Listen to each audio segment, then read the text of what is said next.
My name is Jessica, and I am the Indigenous Curator with the City of Calgary. I do a lot of different things.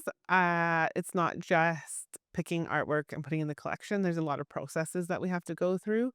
I help build a lot of those processes so that we can ethically bring work into the collection that also allows for a public voice into that process that didn't exist in the way that it does now.